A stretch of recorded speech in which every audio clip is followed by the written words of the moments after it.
ఇక అప్డేట్స్ చూసుకుంటే Telangana rising global summit రెండో రోజు కూడా భారీ పెట్టుబడుల ప్రవాహం కొనసాగుతుంది.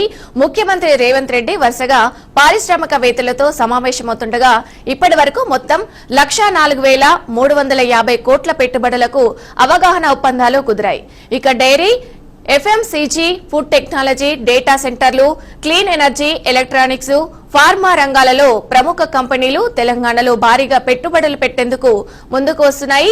ఇక గోద్రేజ్, జెర్సీ నుంచి ఫర్టిస్ ఇండియా వరకు రిలయన్స్, వింటెడ్ కాఫీ, కేజీఎస్ ఇండియా వంటి సంస్థలు భారీ విస్తరణలు ప్రకటించాయి. మరోవైపు ఇన్ఫ్రాక్ట్ అలాగే ఏజీపీ గ్రూపు, జేసీకే ఇన్ఫ్రా వంటి సంస్థలు భారీ స్థాయి డేటా సెంటర్ ప్రాజెక్టులకు ఒప్పందాలు చేసుకున్నాయి.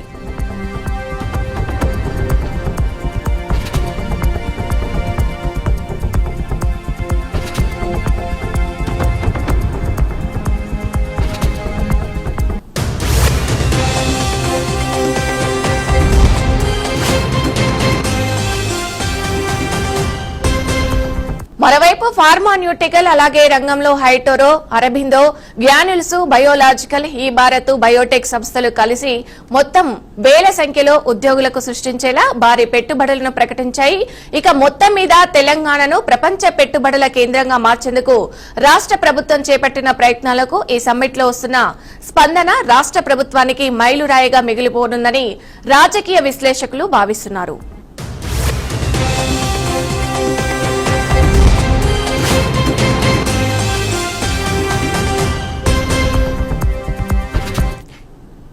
ఇక ఇదే అంశంపై మరింత సమాచారం మా ప్రతినిధి రామకృష్ణ అందిస్తారు. రామకృష్ణ, చెప్పండి, ఈ అంశానికి సంబంధించి పూర్తి డీటెయిల్స్ ఏంటి?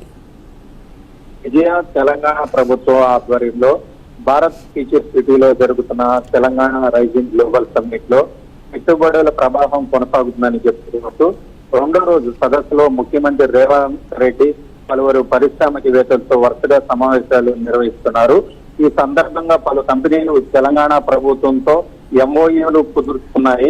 రెండో రోజు ఇప్పటి వరకు అయ్యే సంస్థలు మొత్తంగా ఓవరాల్ గా చూసుకుంటే 1,05,000 కోట్ల పెట్టుబడి పెట్టేందుకు ఈ ఒక్క రోజే ముందుకు వచ్చాయని కూడా చెప్పుకోవచ్చు. మెయిన్ గా చూసుకుంటే గోద్రేజ్ తెలంగాణ ప్రభుత్వంతో ఇవాళ జెర్సీ భారీ ఒప్పందం కుదిరించిందని చెప్పుకోవచ్చు. గ్లోబల్ సమ్మిట్ లో ఇవాళ ముఖ్యమంత్రి రేవంత్ రెడ్డితో గోద్రేజ్ జెర్సీ సంస్థ executive vice chairperson Firozsha, Godrej group president Rakesh Swamy సమావేశమయ్యారు.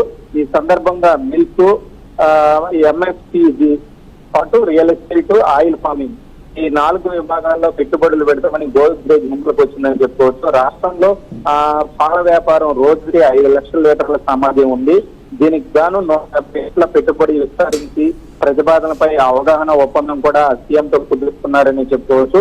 ఇందుకోసం గవర్నమెంట్ నుంచి మాకు 40 ఎకరాల భూమి అవసరం కానుందని 40 ఎకరాల భూమి అవసరం ఉందని 2 సంవత్సరాల్లో డైరెక్ట్ గా 300 మందికి ఉద్యోగ అవకాశాలు కూడా కల్పిస్తామని కూడా సీఎం చెప్పినట్లు కూడా తెలుస్తుంది. ఇంకొక కంపెనీ వచ్చేసరికి మెయిన్ గా చూసుకుంటే ఫారెస్ట్ ఇండియా ప్రైవేట్ లిమిటెడ్ అత్యాధునిక food and agriculture R&D centre మరియు రేర్ షుగర్ తయారీ గ్రీన్ఫీల్డ్ యూనిట్ ఏర్పాటు కోసం 2,000 కోట్లు పెట్టుబడి పెట్టేందుకు తెలంగాణ ప్రభుత్వంతో ఎంఓయూ కుదుర్చుకుంది.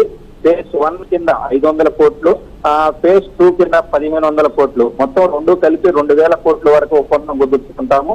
దీనికి గాను మాకు 100 ఎకరాల భూమి అవసరం అవుతుందని కూడా సీఎం కి చెప్పినట్లుగా కూడా తెలుస్తుంది. మొత్తం కూడా ఈ కంపెనీ ఏదైతే 2,000 కోట్లు పెట్టుబడి పెడుతుందో ఉపాధి ఏదైతే తెలంగాణ యువతకి 800కు పైగా ప్రత్యక్ష ఉద్యోగ ఏర్పాటునున్నాయని ప్రభుత్వం కూడా తెలిపింది. ఇంకొక KGs India food and beverage manufacturing unit 2 విస్తరణ కోసం 650 కోట్లు ఇన్వెస్ట్ చేస్తున్నట్టుగా కూడా ఒప్పందం కుదిరింది. దీనికి సంబంధించి 650 కోట్లు ఇన్వెస్ట్ చేస్తున్నాము. మొత్తం కూడా దీనికి సంబంధించి ఉద్యోగాలు వచ్చేసరికి 1,600 వరకు ఉద్యోగ అవకాశాలు వచ్చే అవకాశం ఉందని కూడా చెప్పడం జరిగింది.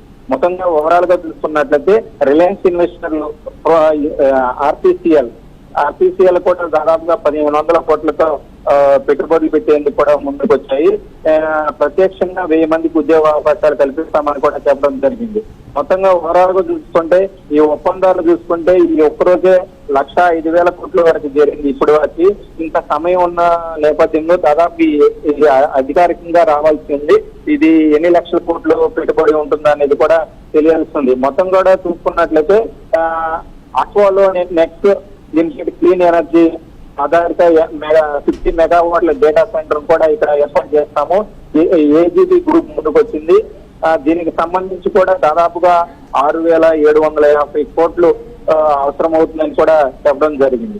మొత్తంగా చూసుకున్నట్లయితే ఓవరాల్ గా చూసుకున్నట్లయితే ఏ సెంటర్లు కావచ్చు, ఐటీ రంగానికి ఒప్పందాలు కావచ్చు, మొత్తం కూడా భారీ ఎత్తున పెట్టుబడులు పెడుతున్నట్లుగా కూడా తెలుస్తుంది. ఏదైతే కాంగ్రెస్ పార్టీ 2035 1 ట్రిలియన్ 2047 3 ట్రిలియన్ వృద్ధి రేటు ఏదైతే ఆర్థికంగా ఎదగాలనుకుంటున్నామో దానికి అనుగుణంగానే ఈ సబ్మిట్ నిర్వహిస్తున్నామని కూడా కాంగ్రెస్ చెప్పడం జరిగింది.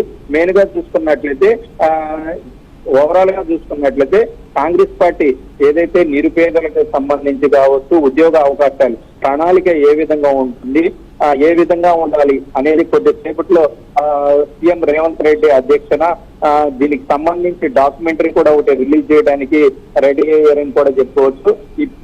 సినిమా ఇండస్ట్రీకి సంబంధించి కూడా అల్లు అరవింద్ కావచ్చు, లేదంటే దగ్గుపాటి సురేష్ బాబు వీళ్ళంతా కూడా హాజరయ్యారు. సినిమా ఆటోగ్రఫీ మంత్రితో భేటీ అయ్యారు. సినిమాకి సంబంధించి కూడా పెట్టుబడులు ఏ విధంగా రావాలనే అంశాన్ని గురించి కూడా చర్చిస్తున్నట్లు కూడా తెలుస్తుంది. Right, thank you Ramakrishna.